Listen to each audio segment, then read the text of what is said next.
Bonjour à tous, bienvenue dans le Grand JT des Territoires, sur vos chaînes locales et régionales et sur TV5 Monde, avec la participation de la presse quotidienne régionale. Voici les titres de l'actualité. La vaccination est en marche, coup d'accélérateur pour la campagne de vaccination en France. Après les polémiques sur sa lenteur, le personnel soignant et les personnes âgées sont prioritaires. Reportage dans un instant en Occitanie. Le monde de la culture reste fermé, théâtres, cinémas et autres musées resteront fermés jusqu'à nouvel ordre.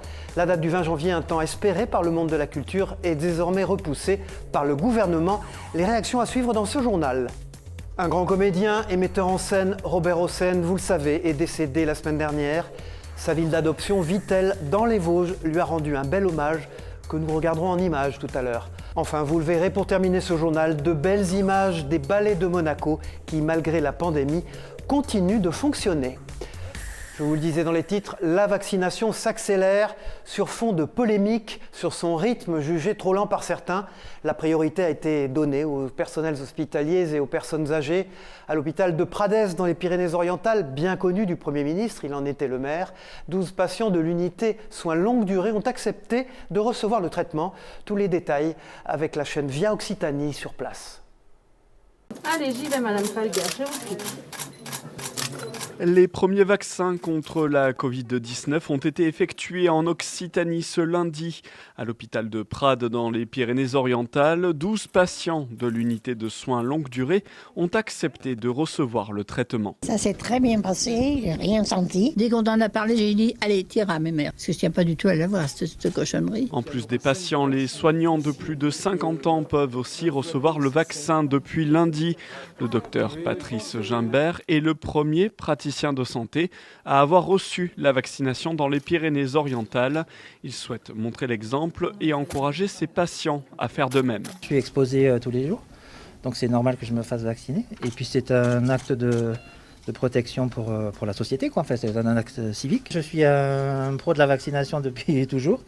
En fait, c'est même le fait qu'on se pose la question qui m'étonne un petit peu. Avant lundi 4 janvier, seules 352 doses ont été administrées en France. L'Hexagone est d'ailleurs très critiqué pour la lenteur de sa politique de vaccination.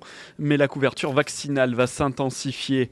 En Occitanie, 100 000 personnes âgées et professionnels de santé doivent être vaccinées d'ici le début du mois de février. Nous allons monter en puissance, évidemment, au cours de la semaine et tout au long du mois de janvier, avec l'objectif d'avoir vacciné l'ensemble des personnes âgées en établissement au début du mois de février et d'avoir vacciné le maximum de professionnels de santé de plus de 50 ans au cours de ce mois de janvier, puisque ensuite nous souhaitons passer début février à l'opération de vaccination des personnes âgées de plus de 75 ans à domicile et ensuite des personnes âgées de plus de 65 ans. Preuve de cette volonté d'accélérer, mardi, chaque point départemental de vaccination de la région sera approvisionné en doses. Le gouvernement l'a annoncé cette semaine, vous le savez, le monde de la culture fait grise mine. Les musées et autres cinémas ne sont pas prêts de rouvrir leurs portes. Regardez quelques réactions. Après celle du 15 décembre, nouvelle désillusion pour les acteurs du monde culturel qui espèrent ouvrir le 20 janvier prochain. En raison des données sanitaires actuelles, musées, cinémas ou encore théâtres vont devoir rester fermés pour l'instant. C'est ce qu'a annoncé le porte-parole du gouvernement le 1er janvier. On a prévu, nous, à partir du 20 janvier, une série de dates, parce qu'on nous a quand même parlé du 20 janvier, et c'était la date la plus lointaine, soi-disant.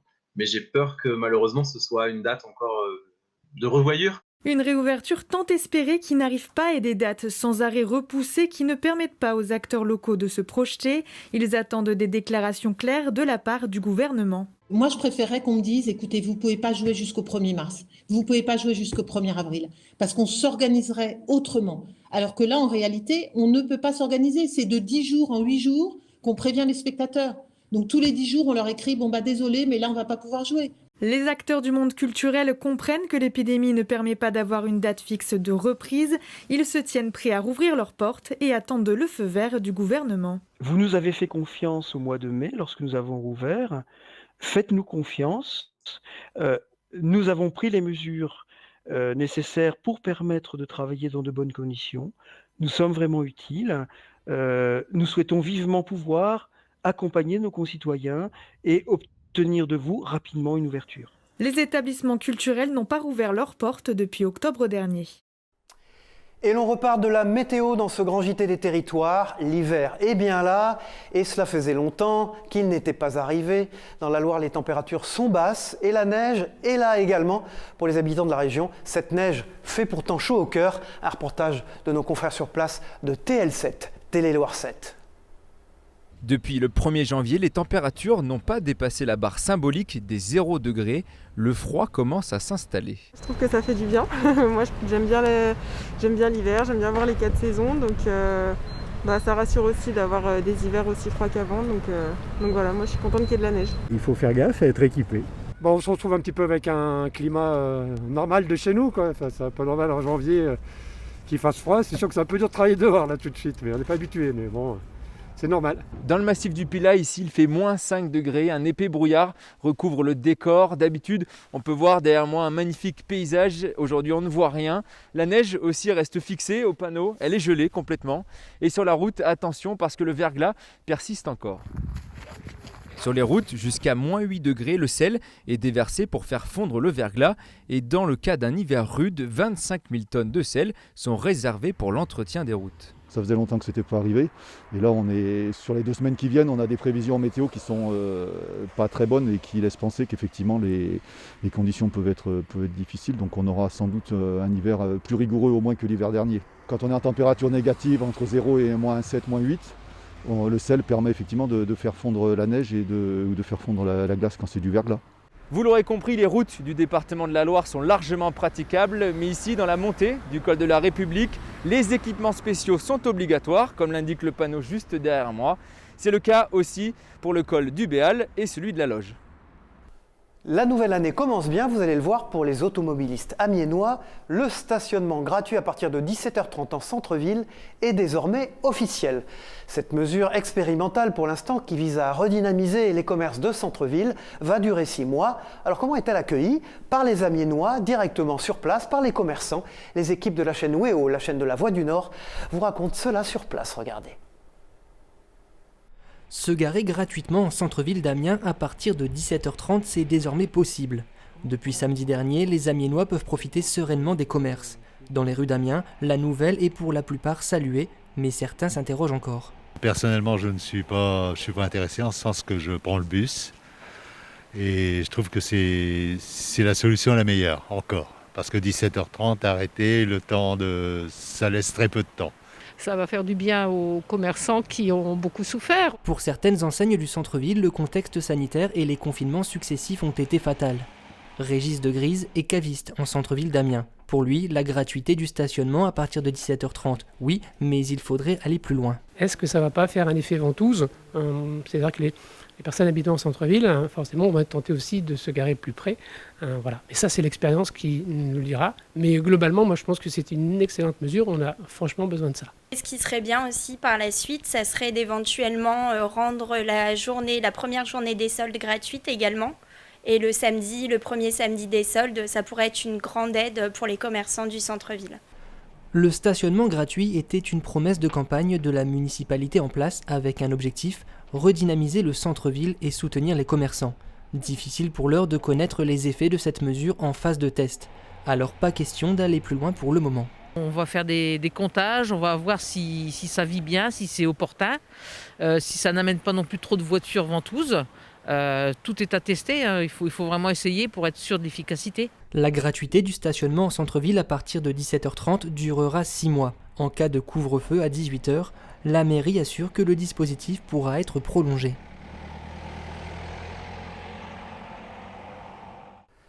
Bonjour Michel Picot, comme chaque semaine, notre rendez-vous éco-région avec vous. Et cette semaine, vous allez nous parler d'une start-up française qui grandit bien vite et qui est présente pratiquement sur tous nos territoires et également à l'international. Il s'agit de Too Good To Go, c'est une appli anti-gaspillage alimentaire. Bonjour Cyril, bonjour à toutes et à tous. Too Good To Go, c'est un phénomène né en France, en région parisienne, en 2017.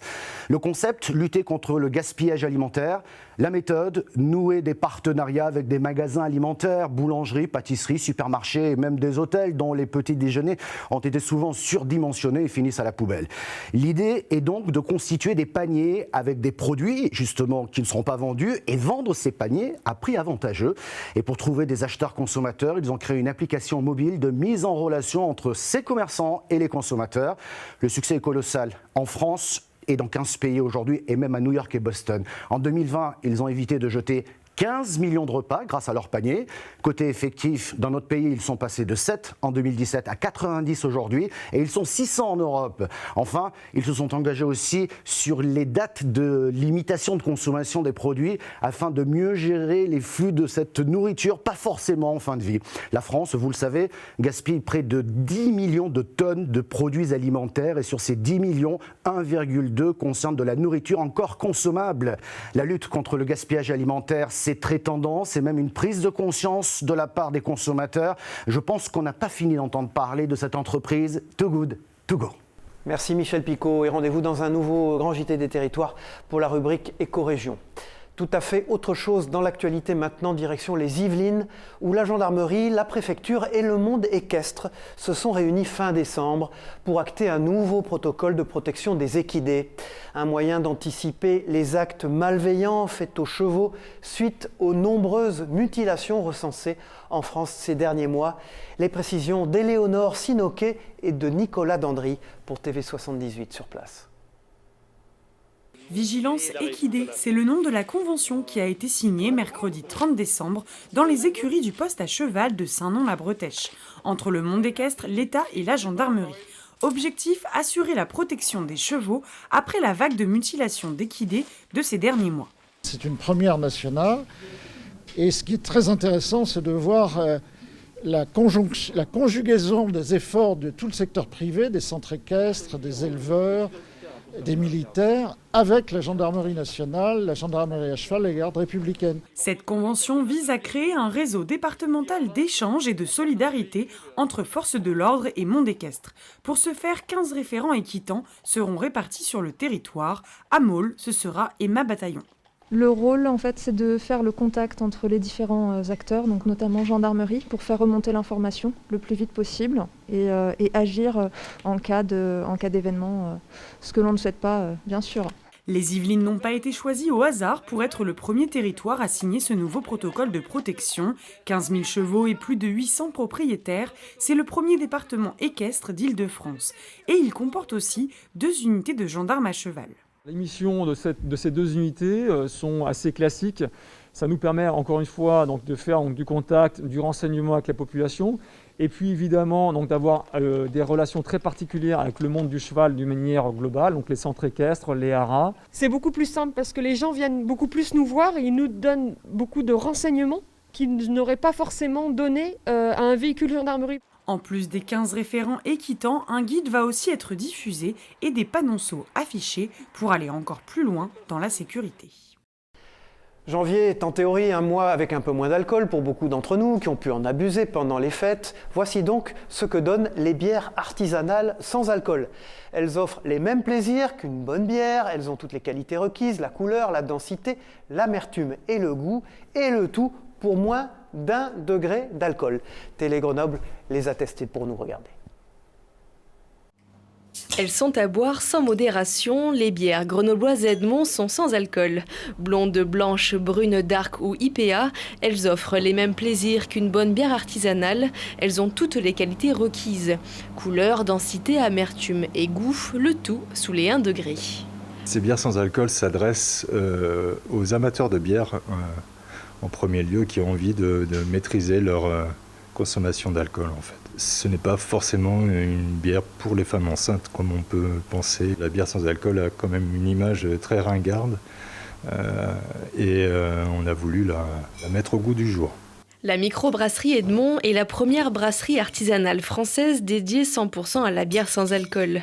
Avec son procédé unique tenu secret, elle obtient des bières sous les 1 degré qui sont non filtrées et non pasteurisées. Une bonne bière sans alcool, c'est le même principe qu'une bière avec alcool, sauf qu'on n'enlève pas l'alcool, comme dans le système industriel. On essaie de produire le moins d'alcool possible, donc il y a toujours un petit début de fermentation, sinon c'est pas de la bière.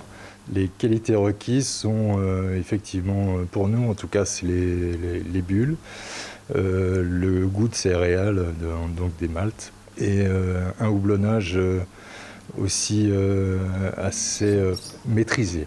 Du haut de ses 3 ans, Edmond produit aujourd'hui 50 hectolitres par an.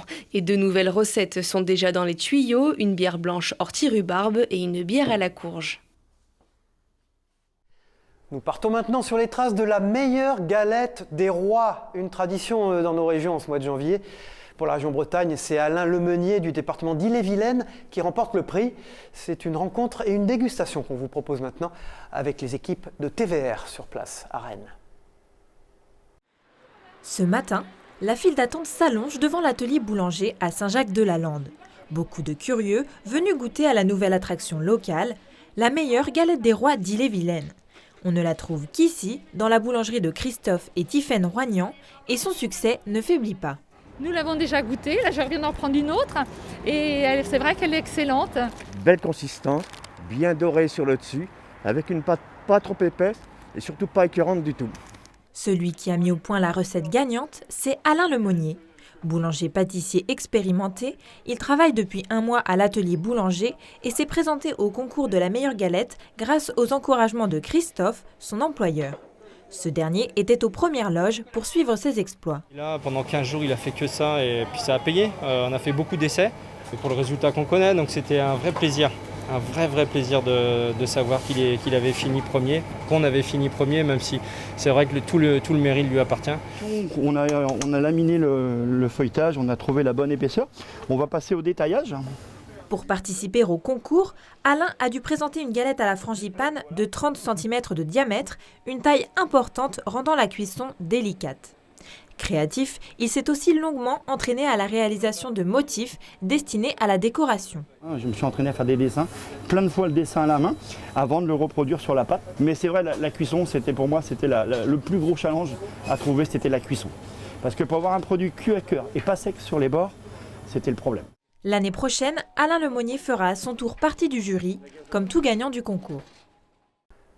On connaît bien entendu tous le vin de Bordeaux, réputé dans le monde entier. Et bien désormais, il y aura le whisky de Bordeaux. Produit de A à Z dans le département de la Gironde, Harber Moon est la première distillerie à sortir un whisky 100% girondin. Depuis quelques semaines, les premières bouteilles de cet alcool sont mises sur le marché. Les détails avec ce reportage de TV7, la chaîne du groupe Sud-Ouest à Bordeaux. Regardez. C'est dans ce bunker de la Seconde Guerre mondiale, situé à 200 mètres de la base sous-marine de Bordeaux, qu'est produit Moon Harbour. Ce whisky 100% girondin a été créé par 2 Bordelais. Il y a 7 ans, Jean-Philippe Ballanger et Yves Médina se sont lancés le défi de produire un whisky où toutes les étapes de fabrication seront réalisées dans le département. En 2017, ils touchent enfin leur rêve du doigt. Pour la première fois, des céréales, de l'orge et du maïs produits sur l'île Patiras, située sur l'estuaire de la Gironde, sont brassés, maltés et distillés ici. Les désalambics qui servent à produire cet alcool sont de fabrication béglaise et c'est un œnologue, Miguel Pachi, qui veille à leur bon fonctionnement. Toutes les étapes sont importantes bien sûr, mais la distillation et l'alambic dans lequel le whisky est distillé va donner une identité. Le distillat obtenu prend ensuite la direction du bunker pour être affiné. Ce sont d'anciennes barriques de vin rouge bordelais et de sauterne issues de grands châteaux girondins qui servent à son élevage. Le distillat y passera 3 ans, durée légale pour pouvoir être commercialisé sous le nom de whisky. Ce bâtiment est un ancien réservoir à carburant de 4 millions de litres. Il a été construit par les Allemands pendant la Seconde Guerre mondiale pour alimenter les sous-marins de la base bordelaise.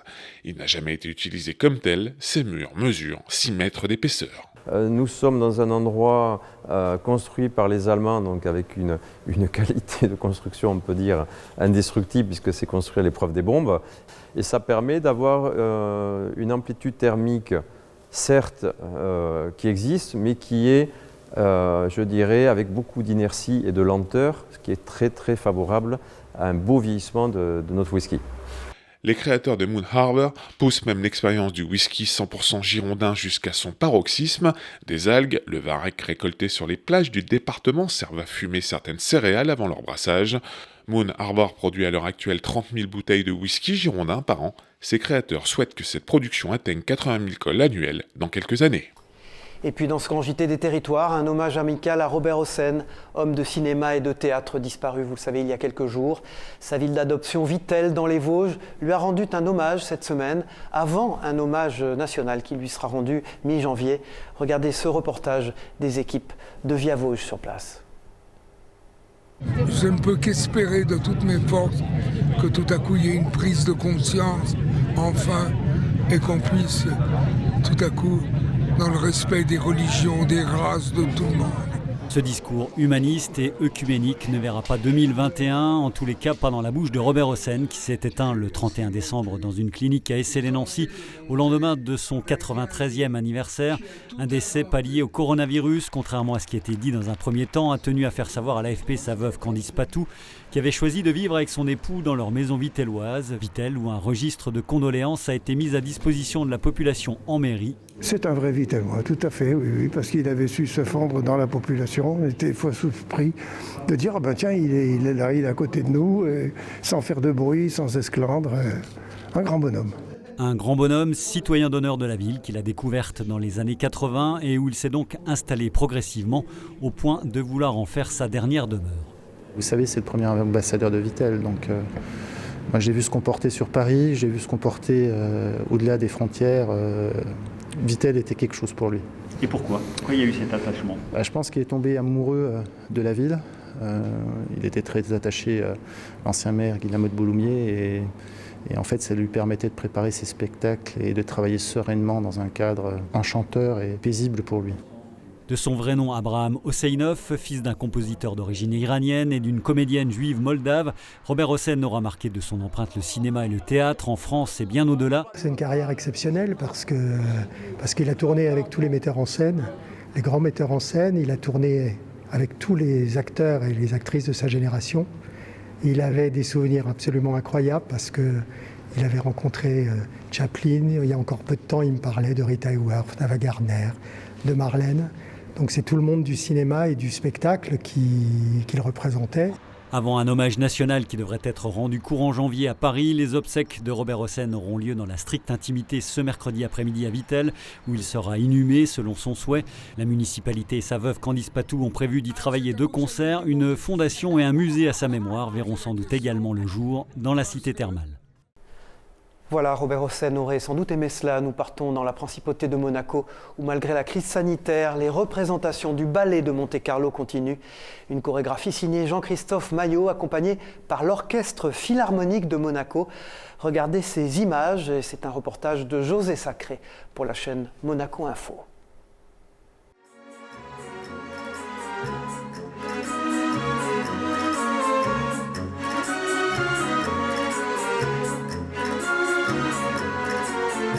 J'ai un tel respect pour l'œuvre originale qui, à mes yeux, ne peut être dansée que dans des compagnies avec une homogénéité de danseurs absolument parfaite, c'est-à-dire Opéra de Paris, Ballet Royal de Londres, Moscou, là où les danseurs sont élevés depuis leur enfance dans une esthétique particulière et du coup, quand on en met 30 ou 40 sur scène, on a le même type de corps, le même type d'articulation, le même type de technique.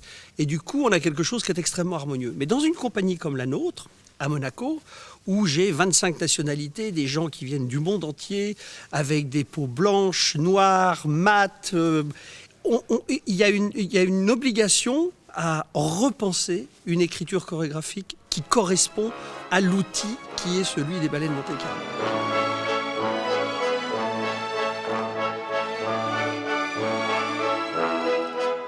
C'est une pièce pour moi qui me plaît beaucoup, que je trouve... Je me lance un peu des fleurs, mais je la trouve courageuse dans le risque que j'ai pu prendre pour adapter à l'outil qui est celui des ballets de Monte-Carlo une œuvre emblématique comme celle-là et pouvoir le partager avec le public en retrouvant la musique de Tchaïkovski. Là, d'autant plus avec plaisir puisque c'est Kazuki Yamada qui dirige et je dois dire qu'il est... outre la qualité de l'orchestre et la couleur magnifique de l'orchestre, il est en plus tellement à l'écoute de ma propre demande.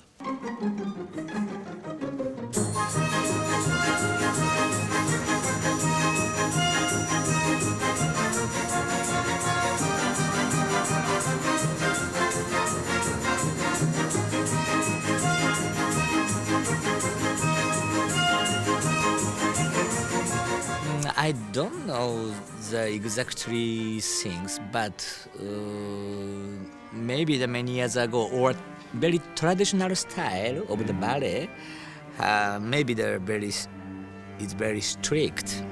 So the tempi should be like that. But so therefore here, Jean-Christophe Maillot is a genius.